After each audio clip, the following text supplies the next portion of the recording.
Hi, everyone. Welcome to number 2 of our Meraki Monday series. I'm Bobby Young. I'm a technology consultant with Ingram Micro. I also have with me Dan Stewart from our Business Transformation Center in Buffalo. Thanks for having me, Bobby. Yeah.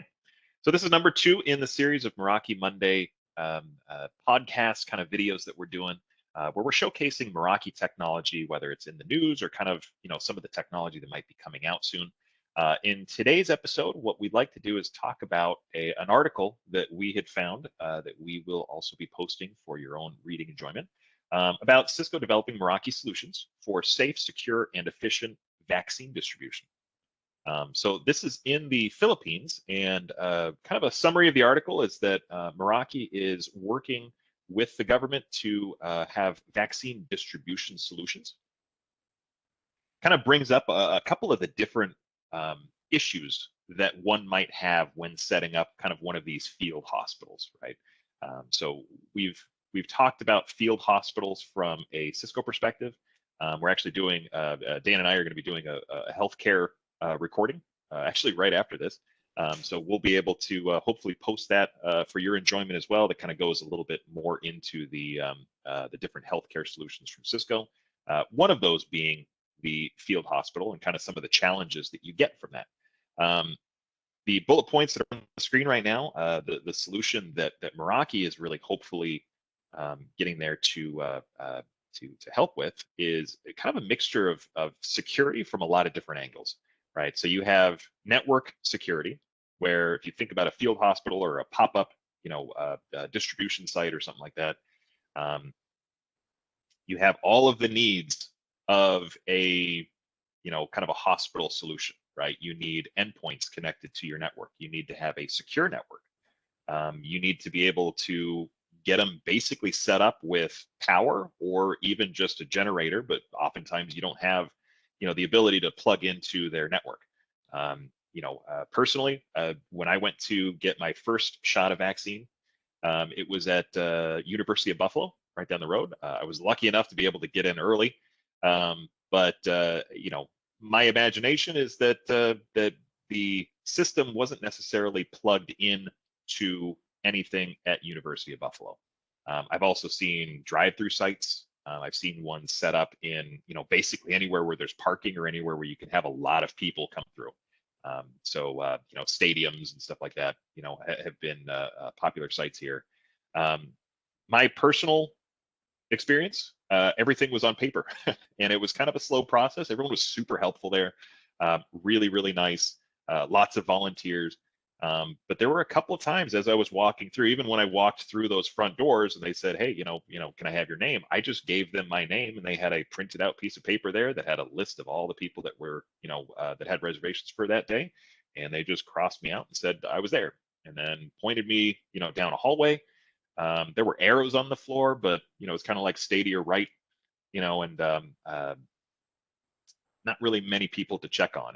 And I'd like to think that at 38 years old, I'm cognitively sound and, and everything. So I can follow directions to some extent, but, there were definitely some people even there that were having difficulty kind of like, wandering around and kind of figuring out, where they were supposed to go or what side they were supposed to stay on.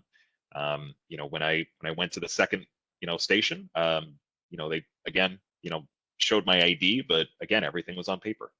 So it slowed down the process a little bit.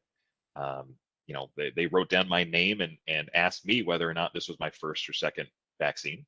And again, 38 years old, I gave them hopefully the right answer, but if this was somebody who wasn't necessarily, cognitively capable, I'm not sure if they would give them the right information. And that's a lot of human error to put into this. So having everything digitally there, having the ability for someone with a laptop or something to be able to search my site, maybe even have a scanner that scans my ID, rather than him physically taking it. So we're putting less hand-to-hand contact into the operation. All of those things would make a better experience, and by better, I kind of mean more faster, right? Getting the vaccine, I think, for at least, we're in New York again, has been part of the problem. And they even say this in the article. Distribution is that other set, right? The logistics side on saying, okay, well, now that we have this vaccine, how do we distribute it in a manner that is efficient and that we can bring up these sites? If we get 200% more doses this week, right? Can we just pop up these sites to be able to bring people through faster this week? And can we do it, quickly? So physical security for the vaccine storage, right, was one problem. The capability to set up those mobile and remote vaccine distribution sites was a second problem. And then management of the traffic flow and safety when they're there was that third problem. With those 3 bullet points, Meraki can solve all of those issues.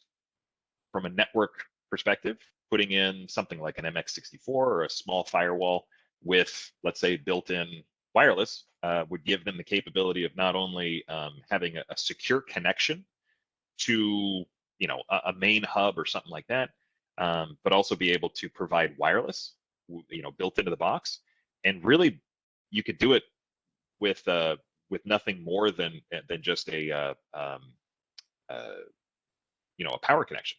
Because if you had one that had 5G built in, or I'm sorry, 4G, built into the box, then a little SIM card could be either plugged in there through USB, or there's some models that you can put the SIM card right into the firewall itself. Third option would be using one of the Meraki gateways to provide that cell signal. The idea again is that you could box this entire solution so that those volunteers could unpack it, have brief instructions, or give them a video of, hey, plug this red cable into this and plug this into there, and then boom, you've got the network set up, and it could ping back immediately when it gets plugged in, to the point where somebody administering all of these sites, whether they're 1, 10, or 100 or 1,000 different sites, you can basically have someone at the main end that that says, yes, we're connected to the network, or yes, I see that site up operational.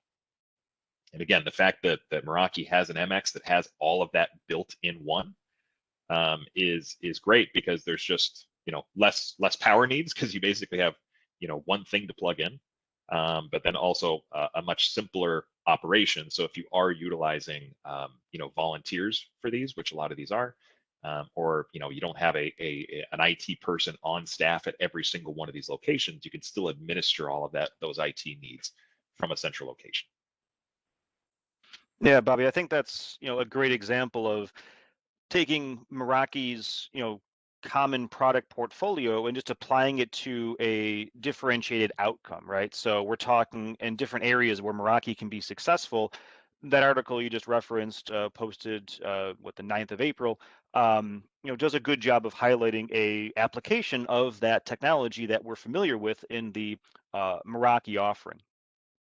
Cisco themselves does a great job of understanding how solutions can take the separate product portfolios and put them again to that working outcome approach. So they actually have a Cisco Solutions portal, which you can explore different outcomes, and one of them happens to be a healthcare opportunity that breaks it down in many different different areas, and one of them happens to be the field hospital and mobile clinic.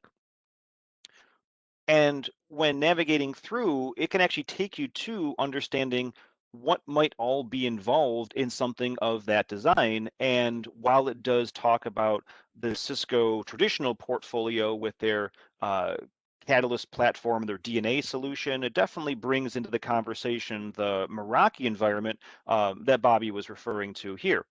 So we can leverage that LTE support. We can leverage Meraki as an easy to bring up solution, integrate the cameras, and now we can have that outcome kind of aligned with a centralized ability to connect all of our remote and field locations. So we'll make sure this link is available as well, because this is a valuable tool to kind of just get the wheels turning about a conversation dialogue, whether it be just from a high level case study, could be understanding the business need, as Bobby really went through a personal experience to what's been the challenges to how to overcome those challenges, what is all involved, and who might be involved in some of those conversations is important to know if you're going to venture into those dialogues. And then, like we showed you here, what's the technology components that may make up those solutions. And, Cisco doesn't go into it alone. They definitely reach into their partnerships across the board for enabling more and more opportunities beyond the borders of just Cisco's components. So it's a good resource to have. And as Bobby mentioned, we're actually doing a deeper dive video on this specific topic. So we'll make sure that's linked here as well. And again, the site that Dan's on right now, it's a lot of these resources are there. Cisco's a huge beast when it comes to the resources that are available. So one of the things we like to point out is kind of where to find these little kind of gems. I really like those overviews, the fact that they do the kind of the business outcomes approach and says, hey, this is what the business needs are, but then also gives you kind of a technical overview to say, hey, these are the components, right? It's like seeing the picture of the casserole and saying, that's what I want tonight, right? But then also having that recipe list of saying, this is what I need to buy at the store to be able to have that lovely casserole. So the other bullet point that we wanted to kind of showcase is again, we've got the network set up. And I would suggest, Dan, if we were to look at this with the MX68, either the MX68W or the MX68CW at the time, I think it'd probably be a good starting point for something like this, considering that it has the cell built in and wireless built in. And then it also has 2 PoE ports that you could attach, some cameras or, physical security. In this case, we'd probably put 2 cameras on there to be able to do the physical security side. Oh, Yeah, it it's a looks like great point. If you that's scroll down a little further on that page, it actually breaks down what components might be leveraged in that solution. And you're spot on. It leverages the MX68 wireless version, which the W for Wi-Fi connection, and then C for the cellular uplink, so you can plug in a 4G connection as your WAN provider. And you really have a branch in a box device, because the 68 also gives you a built-in set of network interfaces to plug different things in. So it's really something that's, one, compact, two, it's kind of an all-in-one type box. And with Meraki's interface, it's easy to deploy from their cloud managed entity, which then you can complement that with everything else depending on how far your location or size of operation does grow into the various different components that, again, are just being applied here into that healthcare outcome. So yeah. with that And I being would even said, add oh yeah, good. I would even add system manager on top of that to be able Yeah, to control those laptops or iPads or whatever you wanted to administer those. yeah, So if we have that MX68 in place, we have the 2 PoE ports, right? Again, we have our box, we plug it in, automatically pings back once it gets power. That cellular connection will automatically have that MX phone home. It'll connect to the main site through those PoE ports. Maybe we put a couple of cameras kind of pointing at a couple different locations. Now, obviously, there's HIPAA concerns and stuff, kind of outside our technical interface. So make sure we're talking to the right people that are involved, right? This is not, again, like most of these discussions, it's not necessarily the head of IT that you want to talk to, right? It's the head of operations, the healthcare distribution, whatever your whatever company you're going through. They're going to have someone who's going to kind of tell you, hey, you can have a camera pointed at the line where people walk through, but maybe, and I don't even know this, but maybe where people are actually getting their shots, maybe that's a HIPAA violation if you have that in a patient area. Either way, though, what Dan is going to show you is if we did have kind of those those cameras set up. Again, one is to showcase any type of normal everyday physical security need, right? Are there people wandering around where they shouldn't be, stuff getting stolen, that kind of thing. But then the cool thing about Meraki is it has kind of a couple of other features to bring AI into this, and to very, very quickly kind of showcase some video needs. Because if you have 100 of these sites up and you only have a couple people, you're not having everybody stare at every single camera all at once. Like that one Batman movie where he's got the the wall of screens and he's seeing what everybody's doing over Gotham City. That just doesn't exist. I used to work in a company where I did their physical security, and it's a pain in the ass to manage globally And I think we only had even 16 cameras, so I can't imagine, having to do that with multiple sites. It more be the lines of, hey, we noticed there was a situation here. We want to do some people counting at this site. You know, let's either pull the video or let's see what happened. Yeah, so that's a lot of the capabilities that people ask for, and one of the things that was mentioned in the article and also showcased in the solutions portfolio was the Meraki camera platform. So one of the cameras we actually have set up in our transformation center actually is pointed into our healthcare area, which is kind of emulating that type of healthcare experience. This one happens to be the MV32, which is their very small and compact, but digital pan tilt zoom style camera, where I can go in and get a real good view of the entire area as I use my mouse to scroll around, or get that kind of bird's eye view where we can track entrances and exits within a facility in a very compact space. Altogether, I do have a many set of cameras in our facility, one just for our own security, but two, they're great demo pieces as well. So an entrance is one of our cameras, which does get a hefty amount of traffic. Although today it's not as traffic. Lights are still off as we're recording this. This is a live view. So I do want to go back a little bit to see if there has been any motion within the respective area, because people coming in or out, especially if you are entering a facility for COVID shots or different areas, you want to kind of get a view of, well, what actually happened in a area, or more explicitly, if you were not supposed to be in an area like the vaccine storage units, we can see, if there's too many entrances, too many exits, too many people in a certain space, just by zooming in on the area of interest. And then running back our timeline to, we'll use natural language to say last Monday, and we'll see if we get some results as it searches through the stored footage.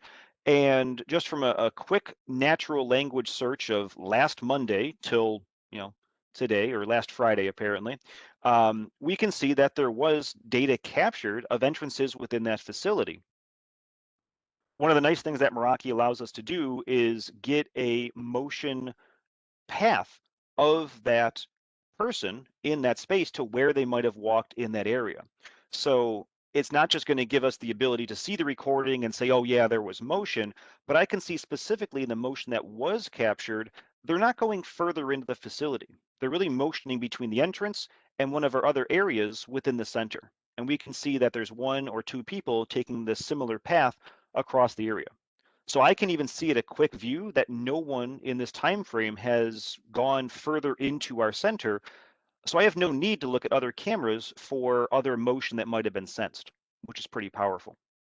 And I can tell you, doing physical security in my past, that is so nice to have that instead of a list. Because if I wanted to, let's say, that doorway right there under the blue wall, okay, I have 6 shots in front of me.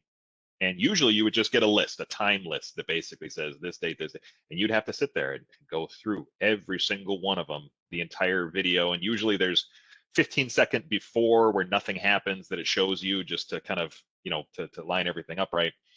If I wanted to know out of those 6 times, which time did someone not only move, but did they walk through that doorway that has the, over the blue arch? Just going back to that last screen, I can see that on 5 of them, it's kind of like one of these images. It's not like the other. 5 of them, they walked through our retail space on the left, but the one in the middle on the right is the only time that they're walking through that door. So within literally a second or two of me glancing over these, I can very, very quickly figure out which one of those motion timestamps is the one that I want, be able to click on it, and then be able to do that double check to say, okay, well, what actually happened here? And then get a nice video viewpoint of of the action. Yeah, and right from that quick search, we could see that motion trail. And then if we clicked play video, it will actually give us the actual video recorded from that time frame to see what was going on in that respective spot. We can see the motion path that was handled within that area captured from the camera. So we can see the linear path that people went from inside one area to a different area. And now walk back a little bit. And that's very powerful to do that. And if I go back to record some objects, actually roll it back 10 seconds, 20 seconds here, um, we can then go and see objects detected within the space. So not only is it going to give me the quick action of where the motion is, what was that path, was that the path I wanted to go and see the video on, play that video, but then go in and see the motion and detect the objects in that space all in one glance. What that ultimately produces is some great analytics of that camera giving us details. This happened to be the Monday, and I can click on those analytics within a time period and showcase exactly how many entrances, utilized time, occupancy at a certain duration was in that respective space in a time period, which all can be measured against any reporting needed to say, hey, was our area oversaturated with people and beyond our threshold of occupancy uh, count.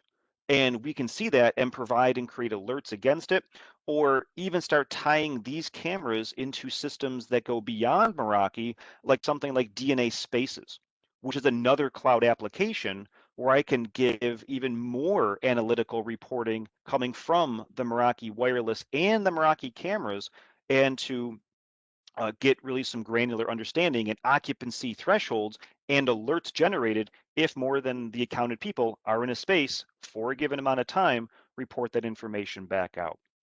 So the power of, popping up these environments, using it for, in our example here, COVID vaccine uh, stations, utilize the built-in technology from Meraki, but the ease of the cloud manageability, the ease of implementation, and the ease of reporting just make using it that much more beneficial when putting something like this together for your customers or selling them on why this might be something of value to their operations. And again, I mean, not even we only have so much time in these Meraki Mondays, and maybe we should, you know, maybe we should consider making these longer. I don't know. But the other thing to note is that on top of these cameras, just remember that all Meraki devices have kind of a developer API on top of it that can be developed for.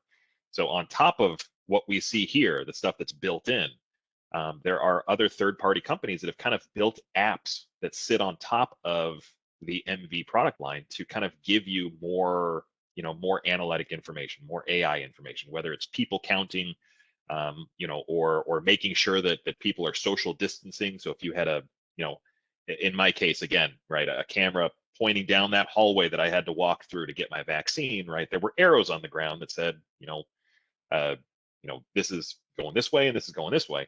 But to be able to look and be able to kind of analyze that traffic and say, yes, people were social distancing. Yes, when we had this many people in there, that this made sense, or should we actually put more stuff in those spaces?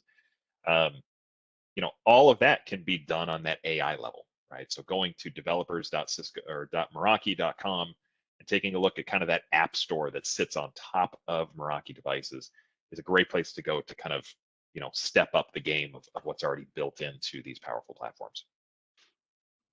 By far. So, tying it in with APIs, we tied it into DNA Spaces. So we use this technology. We're excited to bring that into future sessions. I do want to bring in DNA Spaces with Meraki into our opportunities. And like Bobby said, we can just talk about this all day, every day. But, what we kind of want to leave you with here is that if you're interested and you want to go further with these conversations, we do have this at the ready to take those longer journeys with you as part of our business transformation center here at Ingram Micro. So really excited to help showcase everything you've seen here in its working space from our facility. We have this at the ready to really engage you and your customers for what we can do from our playbook, who we are, and then most importantly, come and schedule a demo with us, and we can help showcase the real life outcomes of everything we do in our journeys today. So on behalf of Thanks. Bobby and myself here at Ingram Micro, we thank you for tuning in to our Meraki Monday, and we'll see you again next time. Thanks, everyone.